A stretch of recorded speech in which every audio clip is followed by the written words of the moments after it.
Coming to your question, I think what is adaptation really? In layperson terms, I would say it's sort of like a process of adjustment to climate change and its impacts. And typically, we understand that to be a positive adjustment. So, trying to reduce the impacts of climate change, whether it is on human systems or natural systems.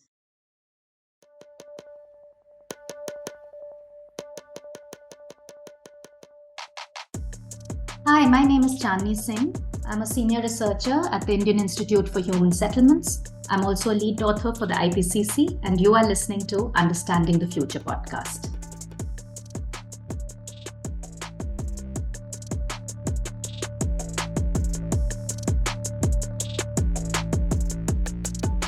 Hello everyone, I am Punit Gandhi, Senior Associate with the Climate Center for Cities at the National Institute of Urban Affairs, and welcome to the Season 3 of Understanding the Future podcast.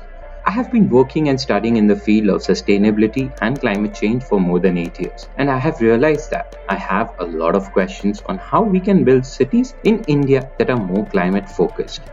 With Understanding the Future podcast, I interact with experts, entrepreneurs, and government officials to understand what it takes to bring all the different solutions to the ground, as well as how can systemic changes be developed on ground. We will further anchor all the topics being discussed with different skill sets required. This will help us understand the future of cities and future of work in Indian context. If you are tuning in for the first time, do check out our previous episodes. Also, don't forget to check out the Climate Practitioners India Network, a members-led solutions-oriented platform for climate practitioners across India. And join it through the show notes. Hope you enjoy the podcast.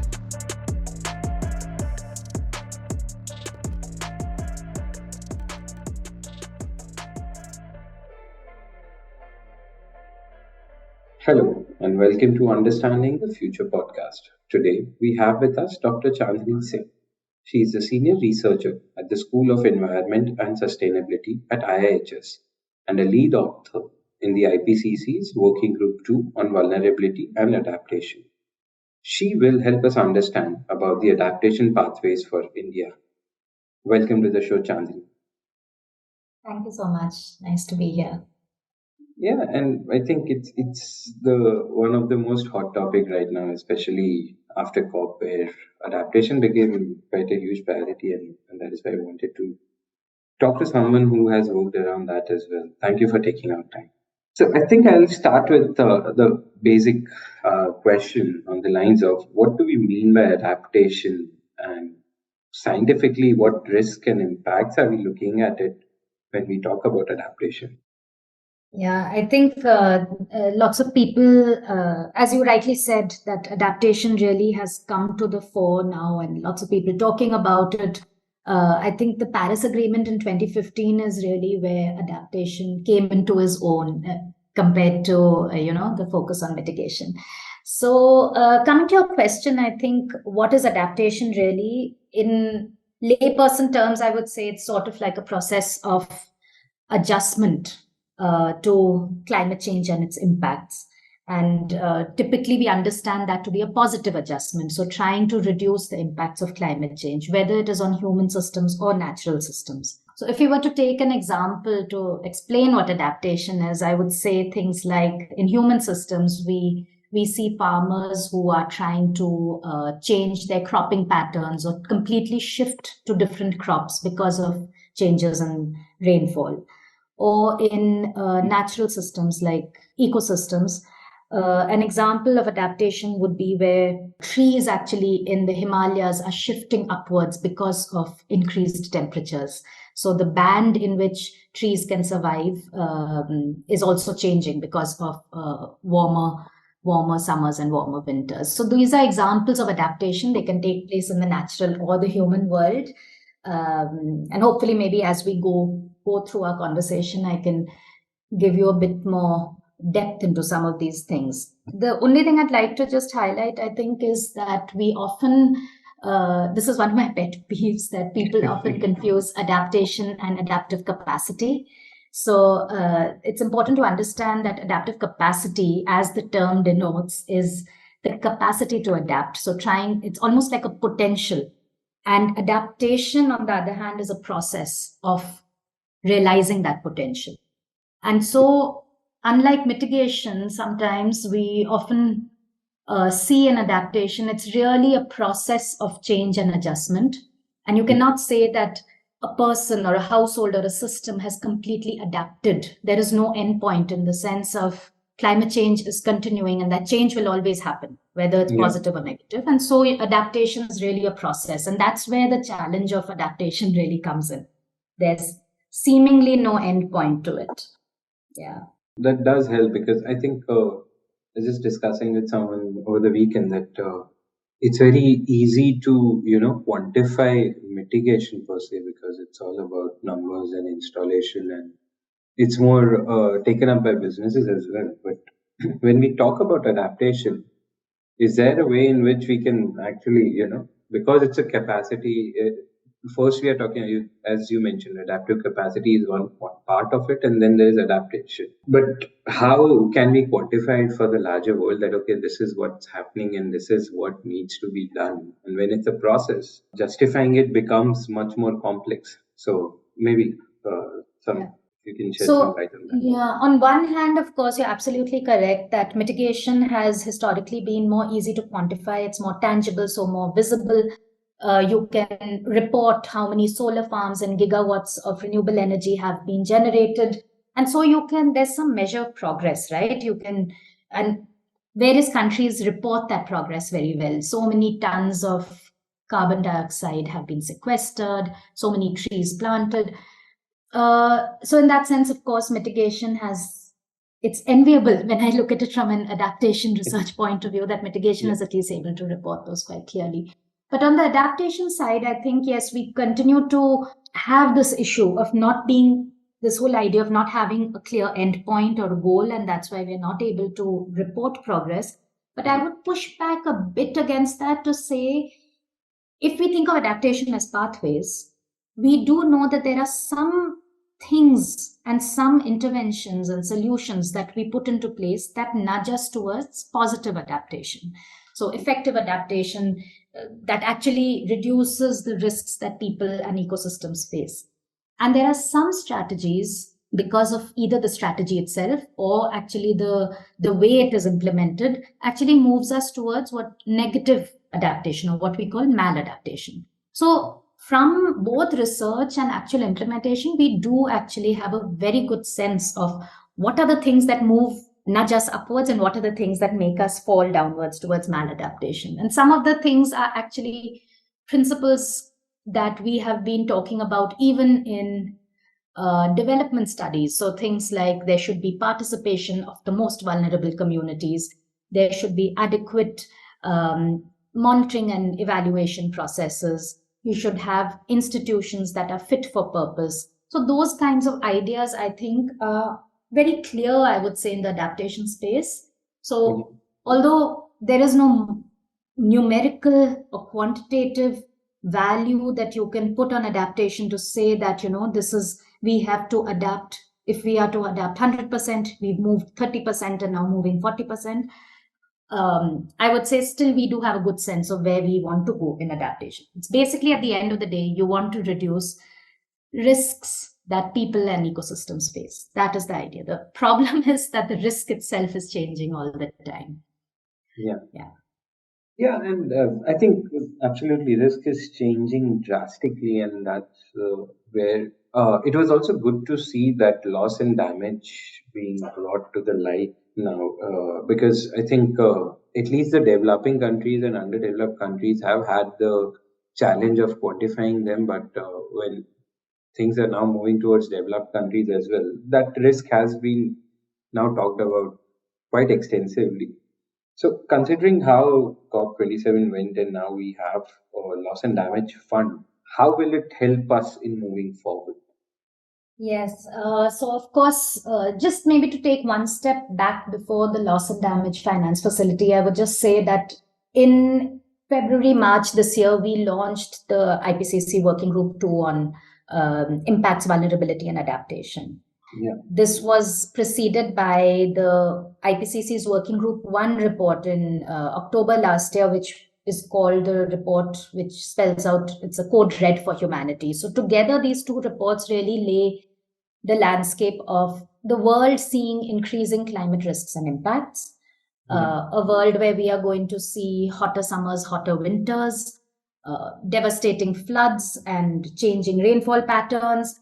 And all of that has, primary impacts on, say, human health, on disease incidence, on crop yields, and then sort of secondary impacts on incomes and potentially migration and conflict in communities.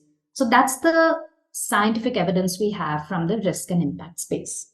Now, if you look at if we come to the COP27, I was there at the COP, and there has been a very long fight on loss and damage. And really, this fight has been spearheaded by, the small island states, the least developed countries. And it's been a long fight to bring this understanding that losses and damages are already happening in certain countries and for certain people, and we need to recognize and compensate for that loss and damage. So just for people to hear, to understand how is the loss and damage different from impacts, just impacts of climate change.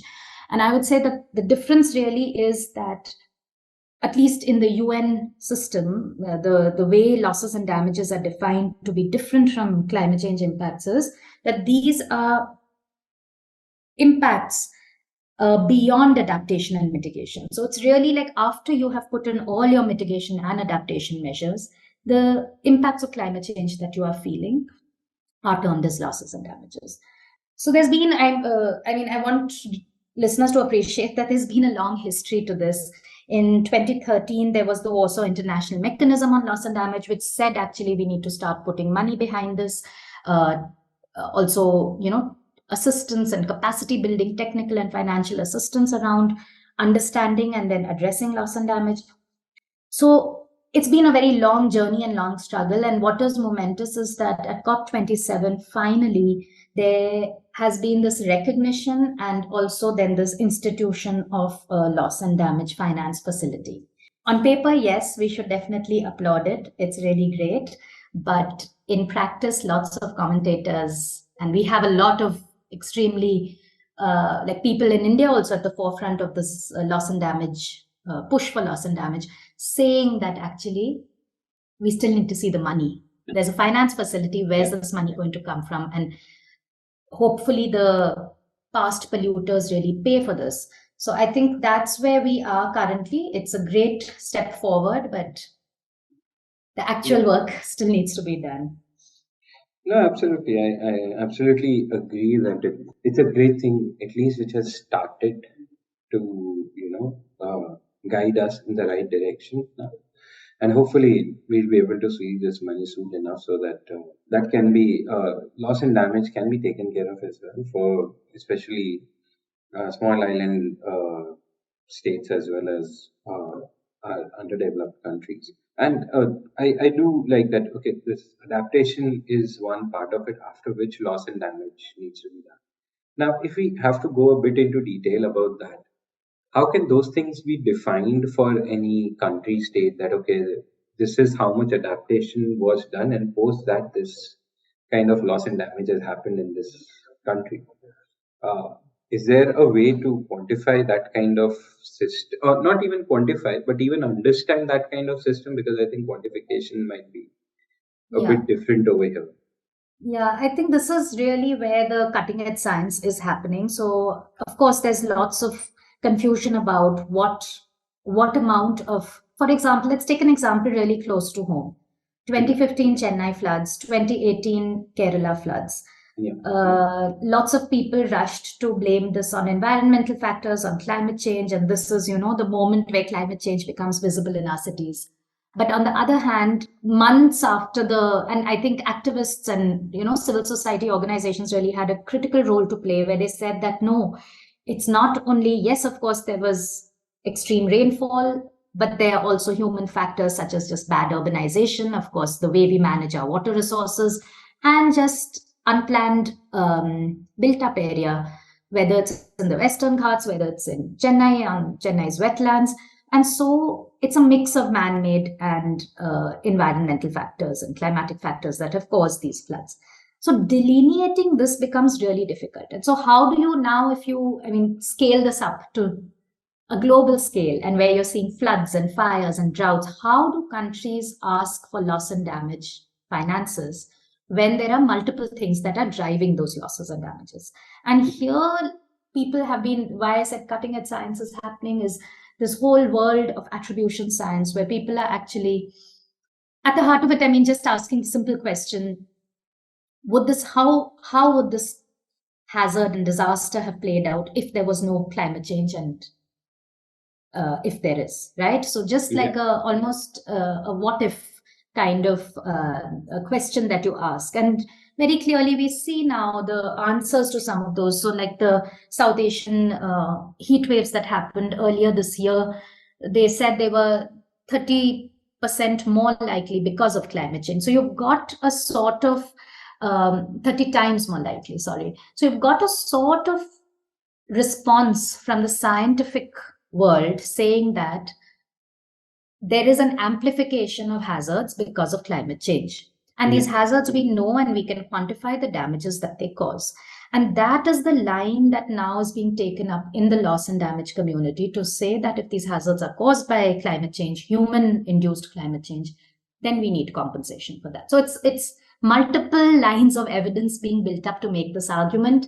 There are various legal cases that are being fought in different courts, both within countries and also in the International Court of Justice around this. And really the whole world is looking towards this, that if we have some legal precedents of compensation, that might open the doors to many more of these kinds of cases. So it's a very, it's a field that's really evolving, but I think we are moving in the right direction, both in terms of methods that we have to quantify this, but also the legal space, to sort some of these things out.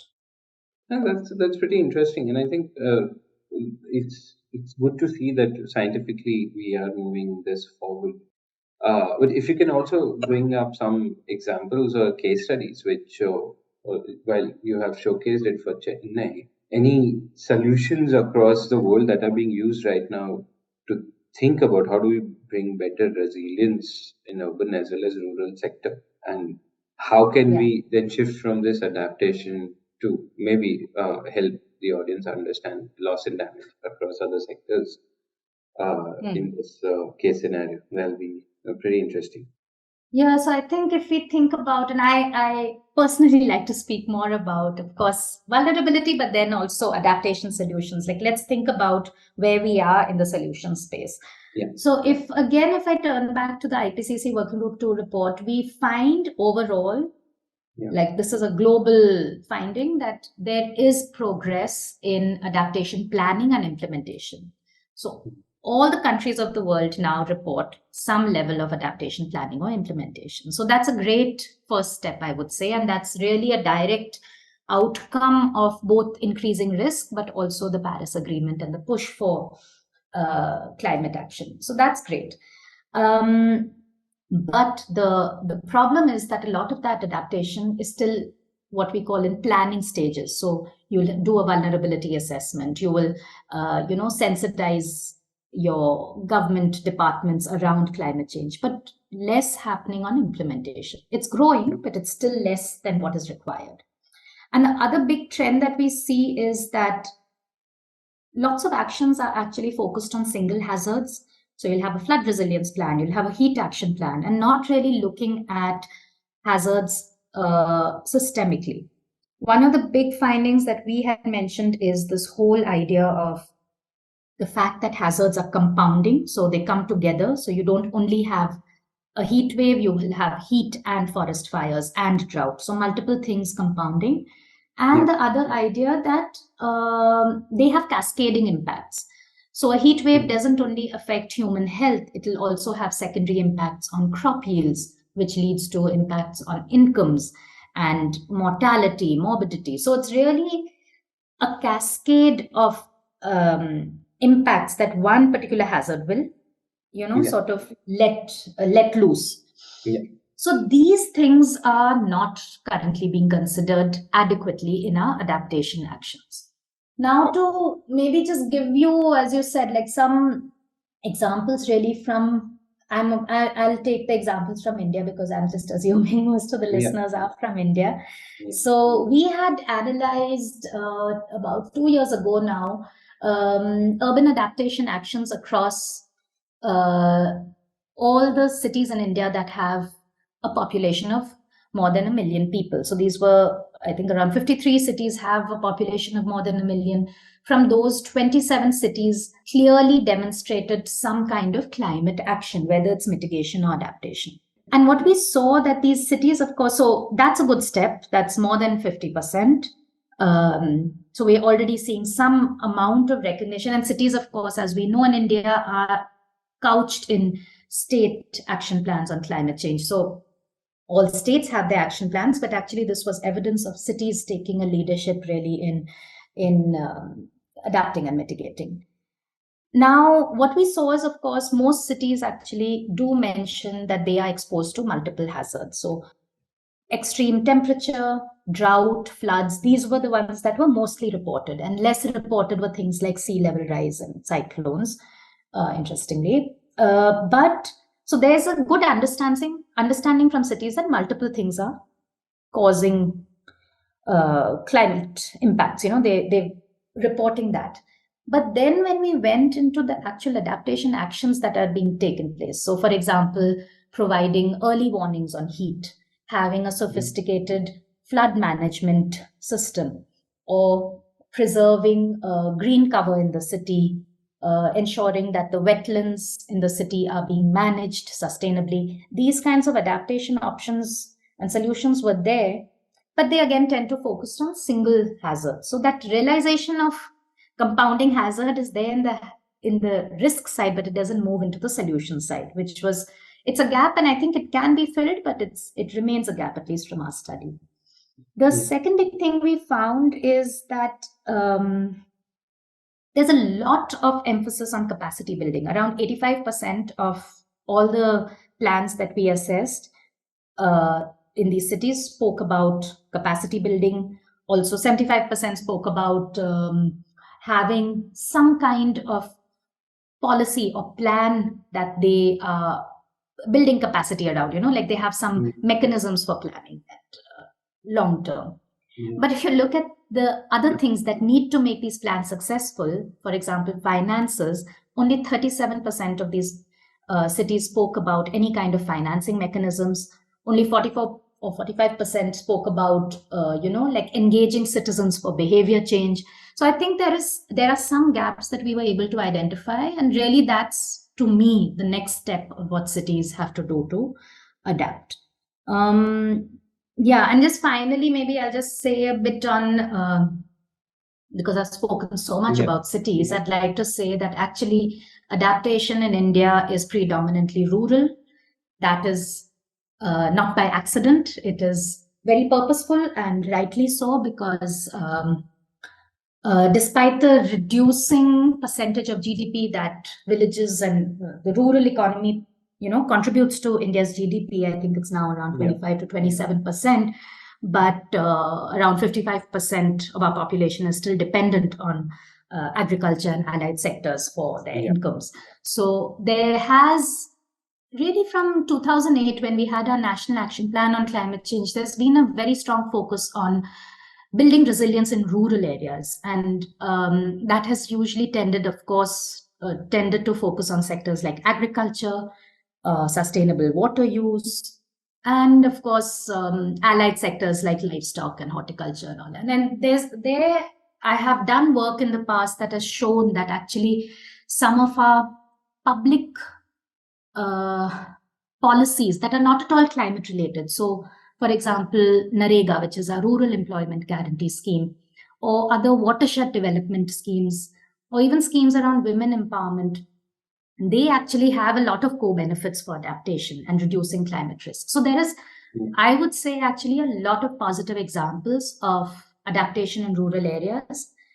But now is the moment when we have to really think about not only having solutions that are based on past trends, like heat is increasing. We've had so many heat waves from, these are the kinds of things you see in some of these documents, that you have had so many heat waves from 2010 to 2020, and so we will have XYZ actions.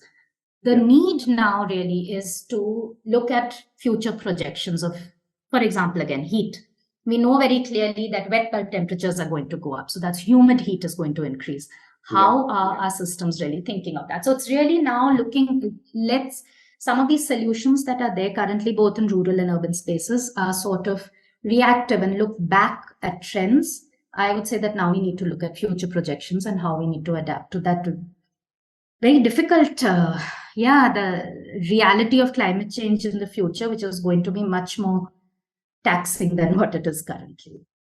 No, absolutely. That's pretty interesting, and you've covered quite a bit of thoughts over there as well. And I would specifically like to understand more about, you brought up a very interesting topic of finance into this whole thing, and urban sector specifically is where they've still not allocated finance into it. And while I think we can dovetail to the next segment where we talk about what are the adaptation pathways for India, if there can be some amount of that on what all financially things are possible for urban India when we are talking about resilience, that would be pretty interesting to know.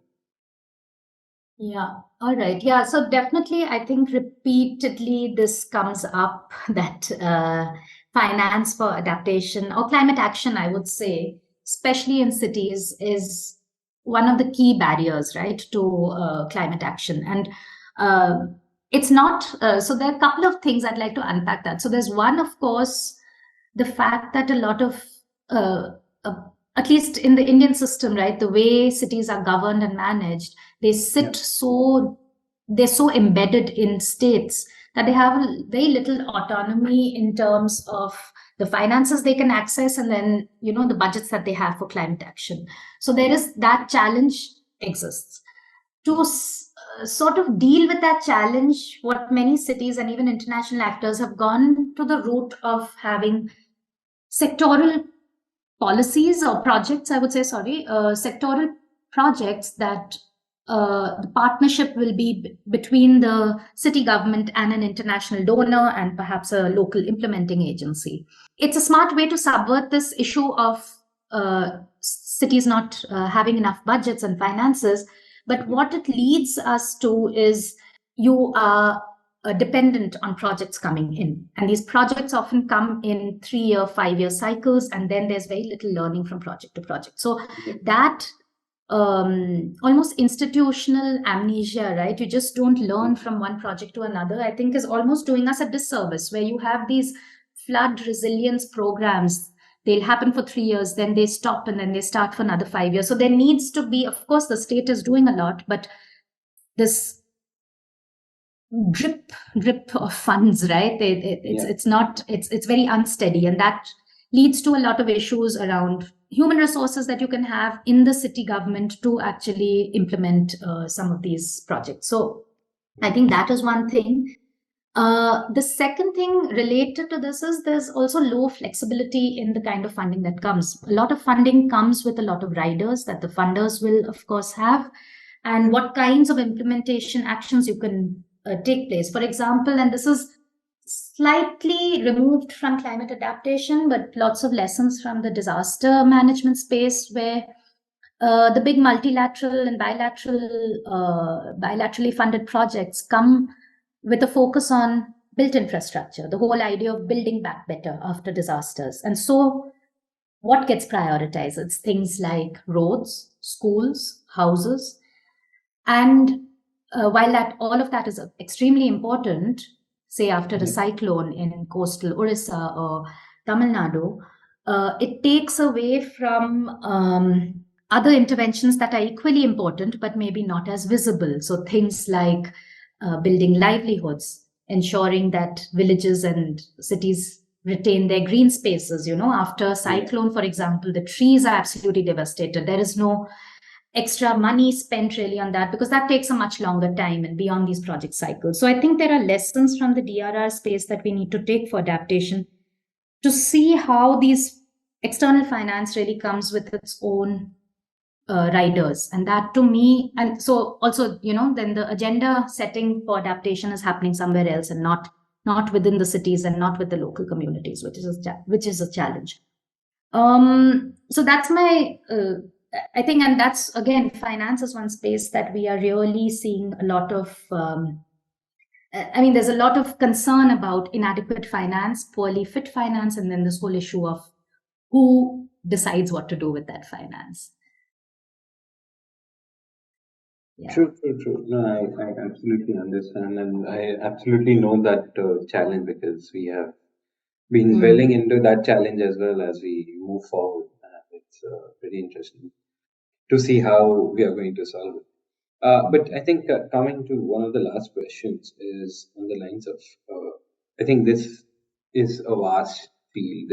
It requires a lot of understanding of different concepts, ideas, as well as skill sets to be taken forward. And if we can get from you, what are the different skill sets required to work in this field to develop good solutions as well as good research for upcoming India, because I think it's developing at a pretty good pace considering where globally everyone is standing. So, what all things can be considered as a skill set which anyone can learn to be part of this field of work? Yeah.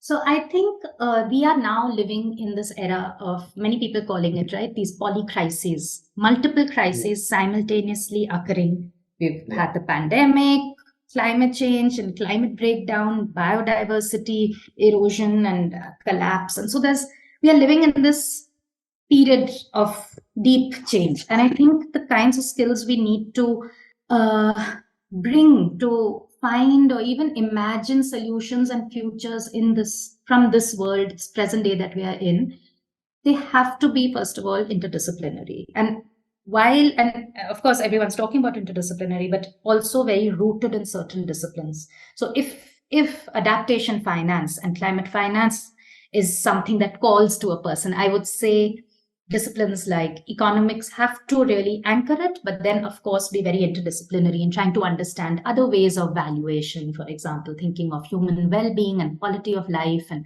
not only putting a monetary value, for example, on adaptation and the benefits it provides. So I would really highlight this first thing of, for example, if you're a student who's listening to this, really strengthen your disciplinary home, whether it's climate change, environmental studies, or something as different as design, architecture, urban planning. I think there's a range of disciplines that can talk to this moment of multiple crises.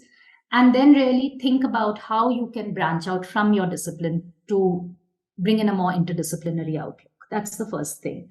The second thing is, I think it's more actually not so much for learners, but for teachers and trainers to think about mainstreaming climate change within whatever sector you're in. So in whatever teaching you're doing, it could be teaching in hospitals, like the medical professions, or even B.Ed, those kinds of degrees where we aren't thinking about climate change. I think those are some of the big gaps in our education, and people, trainers and teachers listening to this perhaps could think of that. The story of heat is a story of the medical profession, really, and emergency workers, and how hospitals have to be planned. So you need hospital management folks to understand increasing heat risk. So, it's really trying for us also to reimagine who has to, climate change is not something that only climate change researchers and practitioners have to think about, but it's really everyone. And then, all right, so just to highlight, as you said, what are the skills per se, I would again say that a good understanding of some kind of, I would not say a deep understanding, but your ability to understand climate models and the risks and impacts that are projected in the future is something that I find lacking in many students and people interested in adaptation. There's a lot of value in being able to speak to different communities in the climate world. So a good place to start is the IPCC Working Group 1 report. They've also actually come out with a great summary for all report. So it's a summary that is aimed at laypersons to pick up what the Working Group 1 report on climate science says. So I would really invite people to look at that. So it's really being open to the different kinds of ways that people are addressing this climate change question. So doing a bit of understanding of the models and what they're saying. You don't have to actually become a modeler to do that. And then finally seeing where in this solution space you fit. Some people, rural areas and agriculture might be the calling. For some people, it might be actually cities and how you're building your houses that might be a calling. So I feel there's a space for everyone. It's really for people to find that space for themselves that talk to their skill set. Yeah. No, absolutely. I do agree that it's important for us to also make sure that whatever field you are in, make it a highlight for you to be able to take it forward in all different ways when there is a poly crisis that is happening. Thank you so much for your time. And I think if, as we are closing, if you think that anything needs to be highlighted or spoken about, or we have not covered yet, and you would like to highlight it, I think we can do it in this segment. Sure. Yeah, I think we've covered various things. One small thing that we haven't spoken about, which also I'd like people to think about, is everything. There's one principle I often think of that underpins a lot of the conversation on climate change, and that's really inequality and difference. So some people are more impacted than others. Some systems are more impacted than others. Some people have more capacity than others to deal with climate change. And our job as researchers and implementers is really, first of all, I think as researchers, trying to understand that difference and that inequality. And then as practitioners to sort of find ways to address some of these differences. So it's not as simple as you've got a tech solution and you implement that and you meet your climate goals. So electric vehicles, low emissions, renewable energy, and that leading to a low carbon transport future. Yes, that can, but there are issues of unequal access. There are issues of who can afford it, who has availability of charging stations. So it's really, I would like listeners to always keep that inequality or unequal access lens when they are thinking about both the problems and the solutions. Thank you so much. And thank you for your time. I think this was quite an interesting episode thinking about adaptation, because I think we have till now not covered a lot on adaptation, and I think this surely becomes a good segue to understand more about it. Thank you so much, Dr. Chandni. Thank you, Puneet. Really nice speaking, and hope there's a lot more coverage of adaptation on your great podcast. Thank you so much.